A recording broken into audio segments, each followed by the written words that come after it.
there, welcome back to my channel. My name is Lee and I love to yap and chit chat about all things books.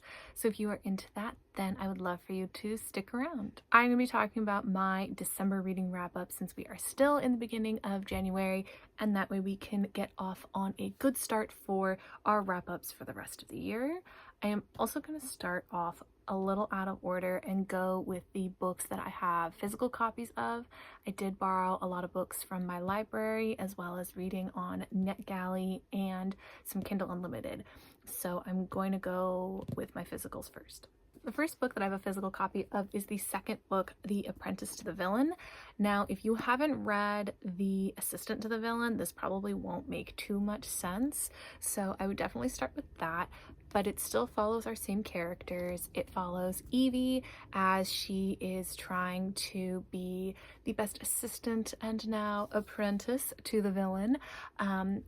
Overall, if you know the first book, it's very similar energy to the first book. It's funny, it's campy, it's fantasy, it's silly. It brings a smile to your face. And honestly, when I picked this book up, I was having a lot of anxiety. And so being able to pick this up at the end of the day was so comforting, and so for that, it is a 5-star read for me. This was just really special. I love Kingsley, I love Evie, I loved the villain, and I loved seeing all of our characters from the first book and just learning more about all of them really in a lot more detail. And this left off in a really good place because I'm not on a cliffhanger where I'm like, oh my god, I have to have the third book like tomorrow. But I'm at a place where when the third book comes out, I will pick it up. I love the purple sprayed edges. I never tabbed these books because of the purple. And yeah, this was just fun. This was a fun, enjoyable read. I know that when the first book came out, it was pretty hit or miss on whether or not people liked it or not, but I personally just think it's really fun. If you've ever seen the old movie, The Great Race, it reminds me of that. It reminds me of like Professor Fate and The Great Leslie, and that's one of my favorite movies from my childhood, so I think maybe that's why I have a super soft spot for this book. It's just fun. Like it reminded me why I love reading. It was just like a good escape and really joyful. Okay, the next book that I have a physical copy of is a Christmas read. It is Stephanie Garber's spectacular novella. So it's very small, very thin. I personally have all the paperbacks for Caraval and Once Upon a Broken Heart series, so I was a little disappointed that this is hardcover. However, it's absolutely gorgeous with this red all over it.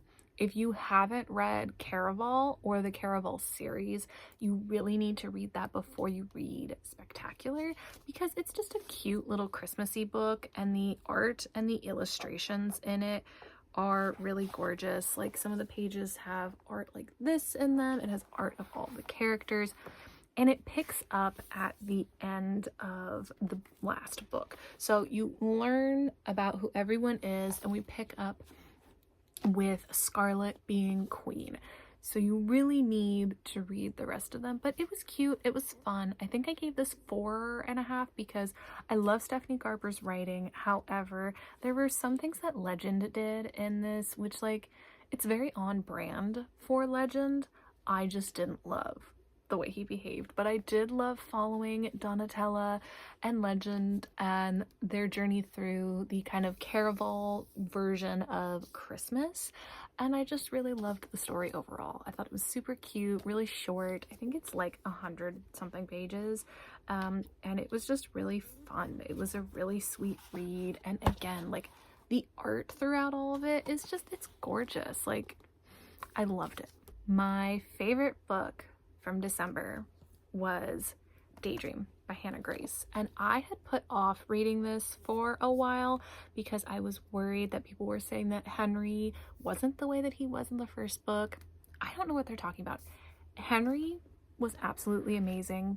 This is the third book in the Maple Hills series and follows Henry, who we met in the first book, now that he is the captain of the hockey team, and he doesn't really want to be, and he is having a really hard time with one of his classes. And so in order for him to stay on the team, he asks Hallie to be his tutor, and he ends up tutoring Hallie in being like in a romantic relationship. And just everything about this book was perfect. I really related to Hallie in the sense that the older sister, oldest daughter, taking care of everyone, putting your needs before yourself.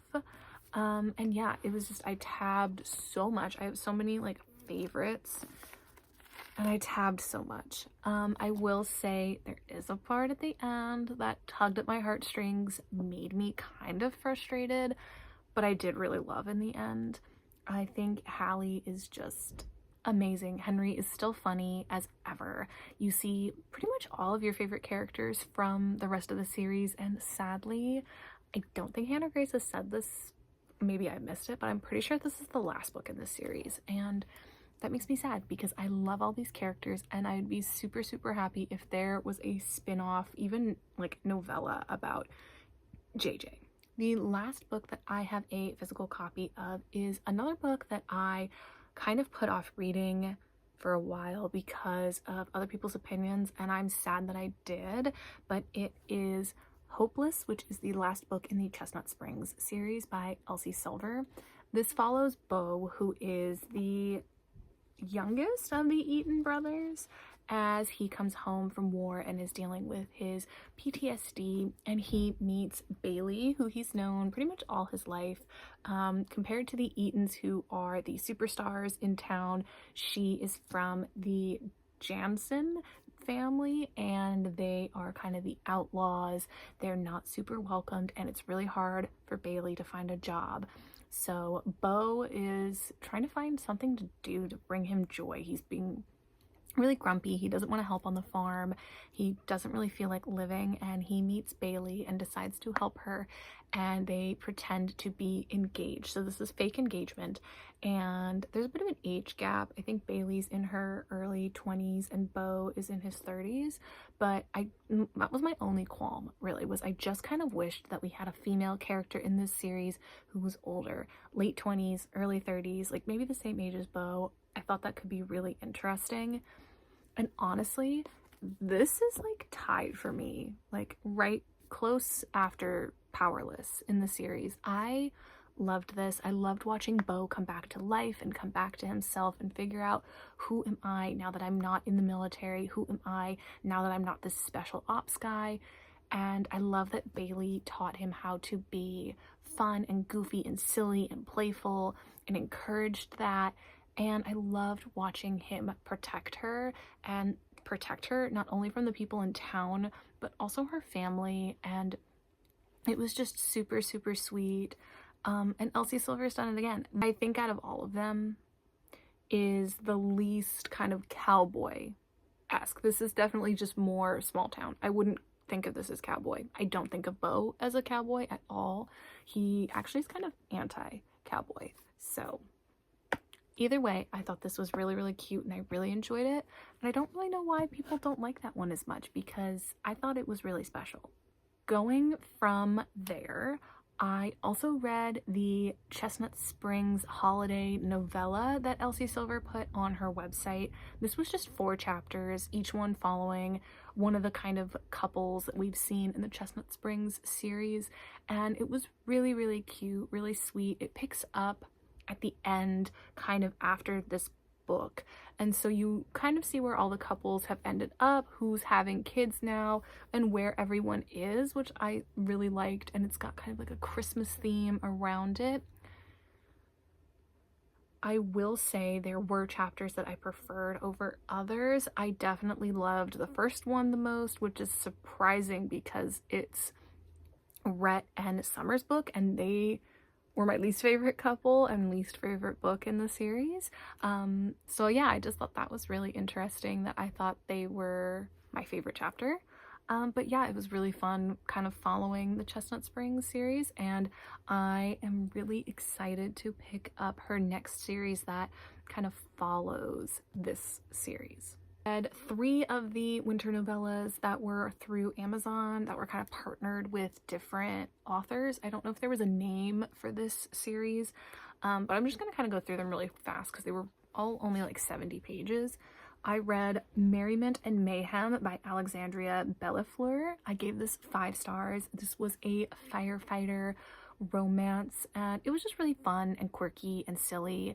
The FMC is constantly having the fire department called on her for various things, and the MMC is a firefighter who keeps flirting with her, and it was really fun, really cute. It made me realize I want to read more firefighter romances, so that's coming soon. The next novella that I read was A Cruel Winter with You, which was by Ali Hazelwood. This one I gave 4.5 stars to. It was very cute. It was best friend's brother and childhood friends, 2 lovers, which I thought was really cute. I saw some reviews that the MMC was a little creepy. I can see where that might come from, but I don't know, I thought it was kind of cute and kind of sweet. But overall, I thought the whole novella idea was cute. I just think that when I think of novella, I think of like 150 pages, and for me, all of the novels I read, 70 was just a little too short to get attached to the characters and to really get into it. And from what I saw in the reviews, most people agreed. Sticking to my Kindle holiday reads, I also read Hannah Bonham Young's Set the Record Straight. This is a lesbian childhood friends to lovers, fake dating, really cute Christmas novella. It's on the shorter side.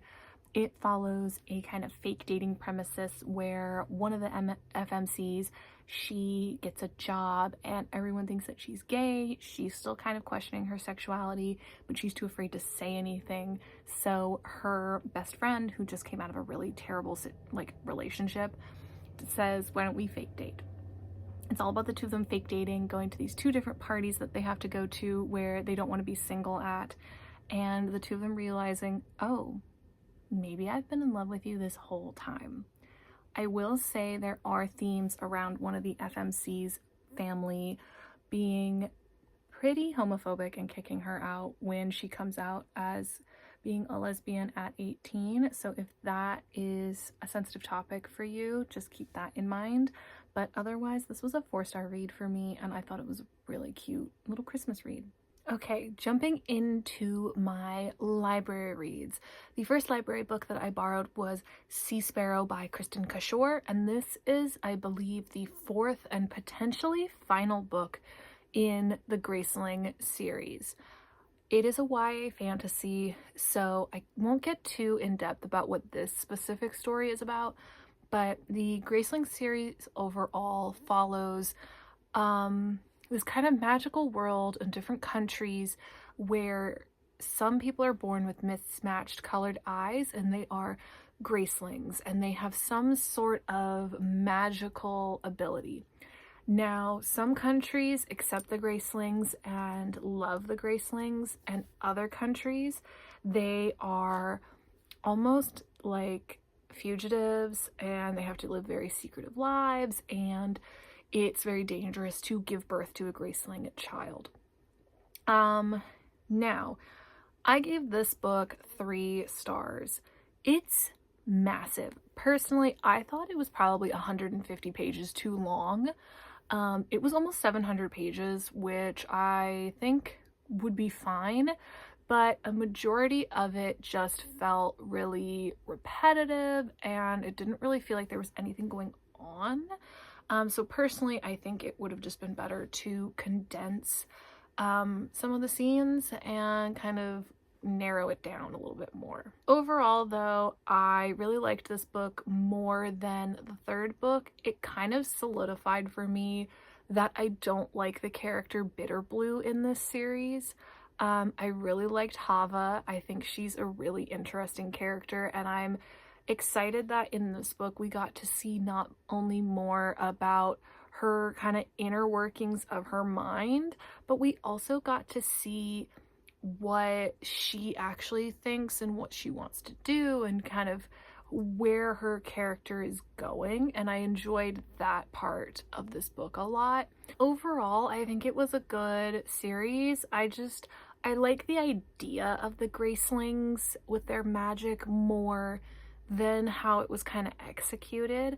That just might be my personal opinion. It wasn't the fantasy series for me. I think, especially compared to some of the other fantasy books that I read this month, I think it kind of went a little flat for me. The second library book that I borrowed is actually Where the Library Hides. This was 4.5 stars for me. I actually thought the second book in this series was better than the first. I thought compared to What the River Knows, this was actually better for me. I think by this point we had gotten more solidified in the characters. This was a really action-packed book, and I think, you know, I was nervous going into it because when I go into duologies, I typically find that the second book is worse than the first, and it kind of is a letdown at the end of the books. I was really let down by that with Divine Rivals and the second book in that series, so I was a little bit nervous that it was going to be like that. However, this was fantastic. I think the second book was more action-packed. I think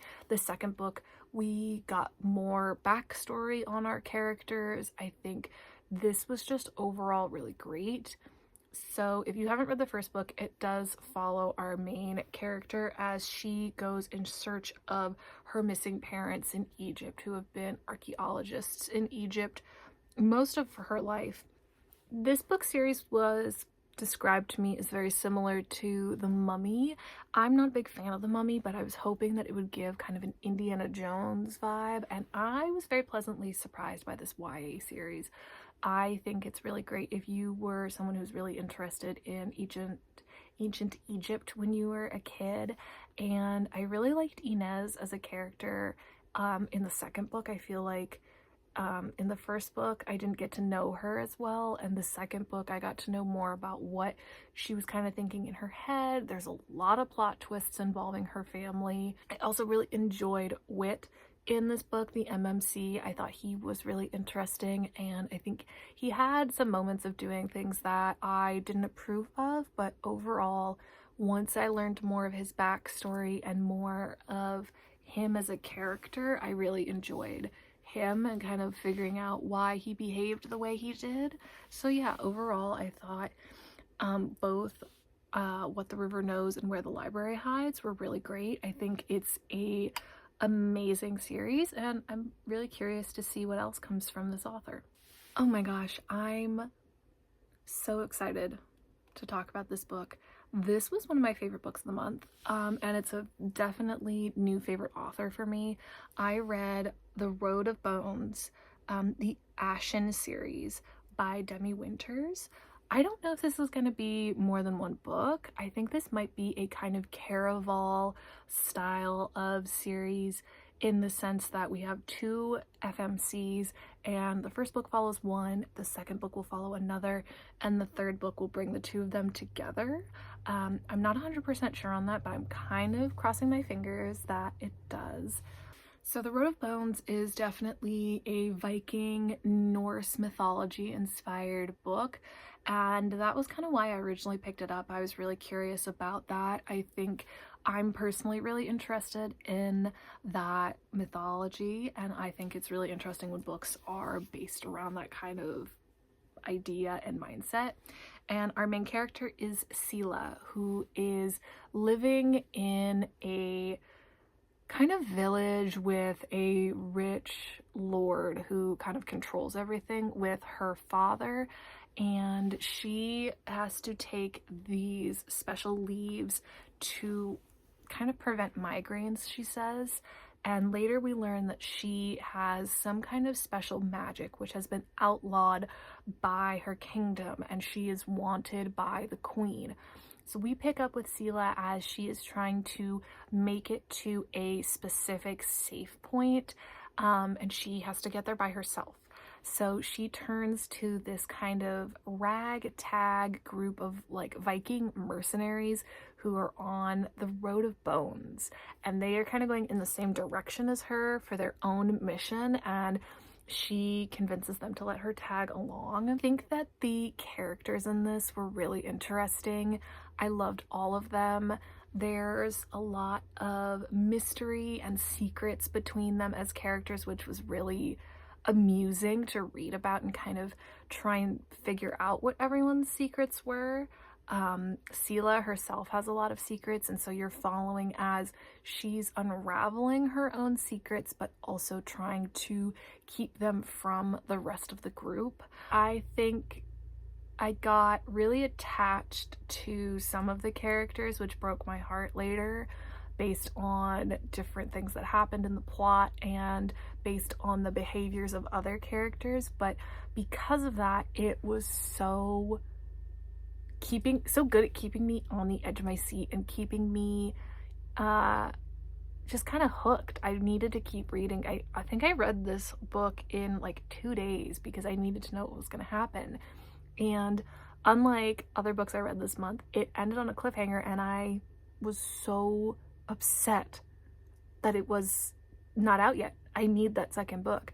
And I'm kind of sad because I think the second book isn't going to pick up where the first book left off, so we have to wait for the third book to see about the characters from the first book, and I've become so attached to them. I need to know what's going to happen to them. I love Sela as an FMC. I really like both of the MMCs who you meet in the beginning of the book, and I won't say too much about them because it's just really interesting how the plot goes and how this author wrote it. I think it was just beautifully written. The plot was really well done. I couldn't predict it, which I really liked. I find that when I can figure out where the book is going, I get a little disappointed, but I didn't have that happen this time. It is a new day, and I'm here to finish up the last 3 books that I read in the month of December, starting with A City of Gods and Monsters, which is a part of the House of Devils series, I think is what it's going to be. I know there are 3 books. I'm planning on finishing the rest of this series this year, but it follows our main character of Lauren Kala as she is hunted down. She thinks that she is a human in a world filled with witches and vampires, werewolves, and monsters. So she's a little confused. Why is she being hunted down and trying to be kidnapped? And unfortunately, one of her best friends is kidnapped and taken in her stead. Now, at the same time that's happening, Darian is in the process of being hired, and he has to hunt her down. And when he finds her and he hears about what's going on, he becomes curious about why is this happening, and the two of them kind of spark up and strike a deal so that he and his other devils, who are working for sort of a mafia kind of style leader, partner to protect Lauren, to figure out what's going on, why are all these women disappearing and being kidnapped in their city, and it goes from there. Was this the best book I ever read? No. But for the vibes alone, I'm giving it 4 stars because I absolutely loved it and I ate up every single page. This reminded me of The Vampire Diaries, and I'm blanking on the other name of the show, so I'll put it here, but there's a specific show that I'm thinking of that it's giving me like that kind of energy, which I really enjoyed. Honestly, my favorite part about this was just the whole idea of the devils, Darian being able to track down other people, all of his like found family and all of that. That's the part that really got me hooked. No offense to Lauren, I thought she was fine for a female main character, but she wasn't my favorite. I'm hoping in the books to come we start to see her toughen up. I love a really like strong female main character, so fingers crossed we see that. But I just, overall, the devils, the dark kind of magic, that was definitely more of my vibe. The next book that I read, I was a little nervous about because it was so hyped up on Book Talk and Instagram, was Quicksilver by Callie Hart. And now that I have finished it, I can say this is an incredible fantasy. I'm obsessed with it. I'm giving it 5 stars. I'm tempted to say it's going to be one of my all-time favorite fantasy series, but for right now, I haven't made that decision until she finishes it. I don't like to rank my fantasy series until I've read the whole thing, but so far I am loving it. It follows Ceres. I don't know if I'm going to say her name right, but she is basically transported into another world, and she meets Kingfisher, who is Fae, and I feel like I can't say too much about this, so I'm just gonna read it because I don't want to spoil anything.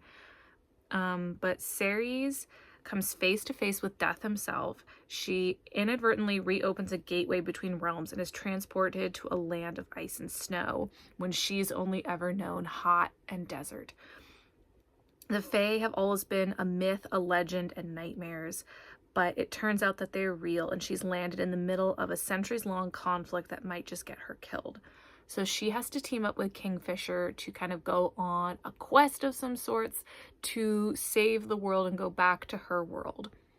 I'm mind blown that this series was written in like 2 or 3 months because of how many twists and turns that I couldn't predict happened, just the development of the characters, and just how amazing this was. I love Kingfisher. He's amazing. He's sassy. He's funny.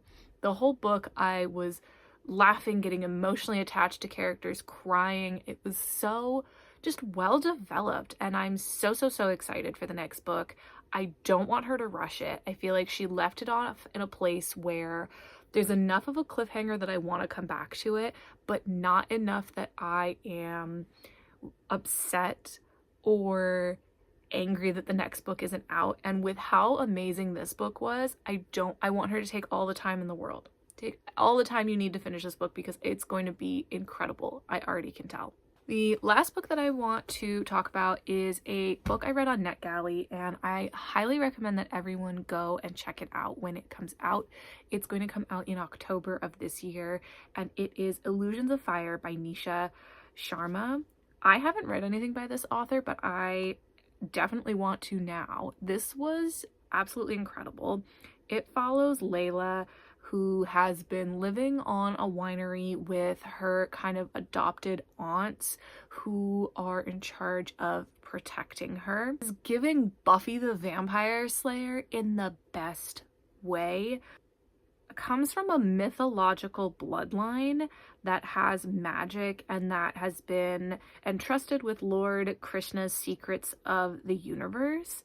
And she's been living a peaceful life until her aunts basically have to go back to their homeland to be rejuvenated in a way, and she's left on her own, and suddenly she's got all these monsters and other beings who are trying to hunt her down. So that's our FMC.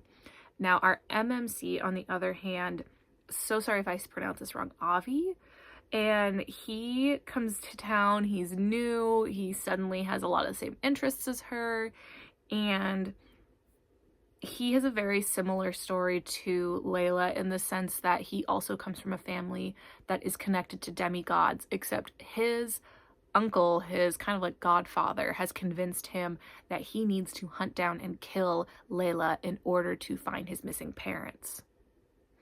But when he finds her, he discovers that maybe it's not all what he thought it was. And the two of them go on a journey to kind of figure out what's going on, find his missing parents. And this book left off in a place where I'm really excited to see where the rest of this series goes, because I think it's going to be really interesting.